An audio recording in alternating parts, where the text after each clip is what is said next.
അസ്സലാമു അലൈക്കും വറഹ്മത്തുള്ളാഹി വബറകാതുഹു. 5ാം ക്ലാസ്സിലെ പ്രിയപ്പെട്ട വിദ്യാർത്ഥികളെ, നാളെ നമുക്ക് നടക്കാനുള്ള പരീക്ഷ അഖീദയാണ്. അഖീദയുടെ ഒരു മോഡൽ ക്വസ്റ്റ്യൻ പേപ്പറാണ് നമ്മളിവിടെ ചർച്ച ചെയ്യുന്നത്. ഒന്നാമത്തെ ചോദ്യം, യോജിപ്പിക്കാം. ഈജിപ്ത് ഗവർണർ ആരായിരുന്നു? ഈജിപ്ത് ഗവർണർ ഉമർ ഇബ്നുൽ ഖത്താബ് റളിയല്ലാഹു അൻഹു നിയമിച്ച ഗവർണറാണ്. അംർ ഇബ്നുൽ ആസ് റളിയല്ലാഹു അൻഹു ആണ് Egypt governor. Nile dash, Nile നദി. പ്രവാചകരുടെ മുഅ്ജിസത്ത് മരണാനന്തരവും നിലനിൽക്കും. ഒന്നാമത്തെ ഓപ്ഷൻ. അടുത്തത് ഷിർക്ക്. ഷിർക്ക് എന്ന് പറഞ്ഞാൽ എന്താ? അതിന്റെ നേരെയുള്ള അത് തന്നെയാണ് അതിന്റെ ആൻസർ, ബഹുദൈവ വിശ്വാസം. അടുത്തത് സിഫാത്ത്. സിഫാത്ത് എന്ന് പറഞ്ഞാൽ വിശേഷണങ്ങൾ. അവസാനത്തത് ഏകദൈവ വിശ്വാസം, അതിനാണ് തൗഹീദ് എന്ന് പറയുക. ഇനി പൂർത്തിയാക്കാം. മൻ ആദാലി അല്ലാഹു തആല പറയാണെന്ത്? മൻ ആദാലി വലിയൻ ഫഖദ് ആദൻതുഹു ബിൽ ഹർബ്.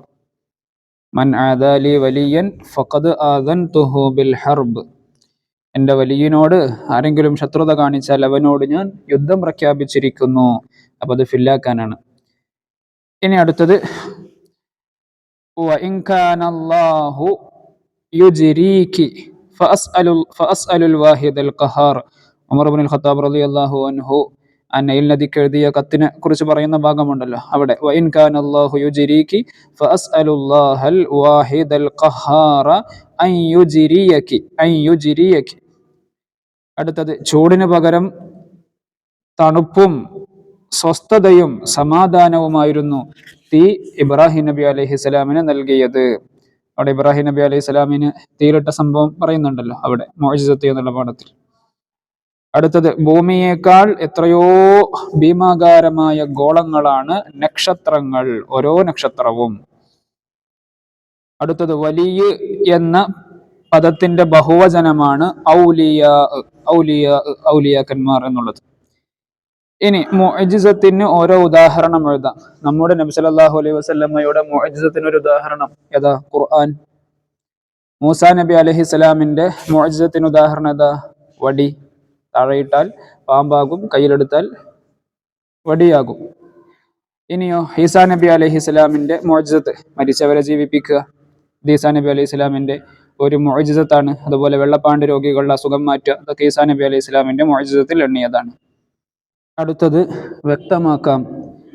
മുഅ്ജിസത്ത് എന്താണ്? മുഅ്ജിസത്ത് അള്ളാഹുവിന്റെ നബിമാർ അല്ലെ, ആ നബിമാർക്ക് അള്ളാഹു നൽകുന്ന അസാധാരണ സംഭവങ്ങളാണ് മുഅ്ജിസത്ത്.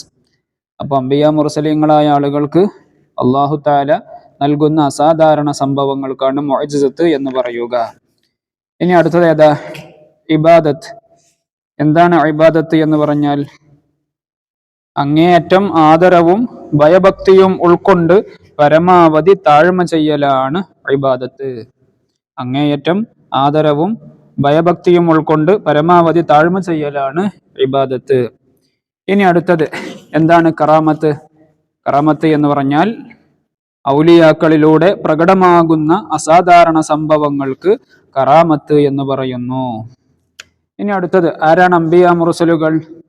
അള്ളാഹുവിന്റെ സന്ദേശം ജനങ്ങൾക്ക് കൈമാറാൻ അള്ളാഹു തെരഞ്ഞെടുത്ത ദൂതന്മാരാണ് അംബിയാ മുർസലുകൾ. ഇനി അടുത്തത് ഉത്തരം എഴുതാം. മാജിക്കും മുഅ്ജിസത്തും തമ്മിലുള്ള വ്യത്യാസം എന്ത്? എന്താണ് മാജിക് എന്ന് പറഞ്ഞാൽ?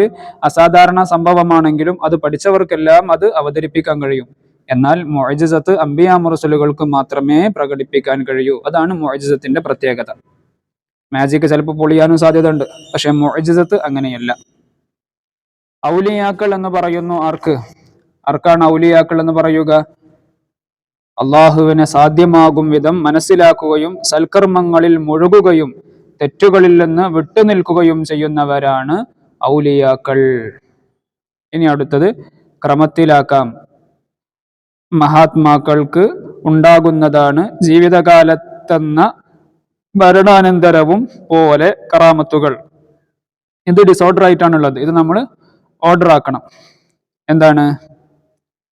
ജീവിതകാലത്തെന്ന പോലെ മരണാനന്തരവും മഹാത്മാക്കൾക്ക് ഉണ്ടാകുന്നതാണ് കറാമത്തുകൾ. ഈ രൂപത്തിൽ അതിനെ ഓർഡർ ആക്കണം. ഇത് നമ്മൾ കേവലം ഒരു മോഡൽ ക്വസ്റ്റ്യൻ പേപ്പർ ചർച്ച ചെയ്തു എന്ന് മാത്രം. അഖീദയിൽ പഠിക്കാനുള്ള എല്ലാ പാഠങ്ങളും കറാമത്ത് വരെയുള്ള പാഠങ്ങൾ കൃത്യമായി വിദ്യാർത്ഥികൾ ആവർത്തിച്ച് വായിക്കുകയും മനസ്സിലാക്കുകയും ചെയ്യണമെന്ന് ഓർമ്മപ്പെടുത്തുന്നു. അള്ളാഹു എല്ലാവർക്കും നല്ല വിജയം നൽകി അനുഗ്രഹിക്കുമാറാവട്ടെ. അസ്സലാമു അലൈക്കും വറഹ്മത്തുള്ളാഹി വബറകാതുഹു.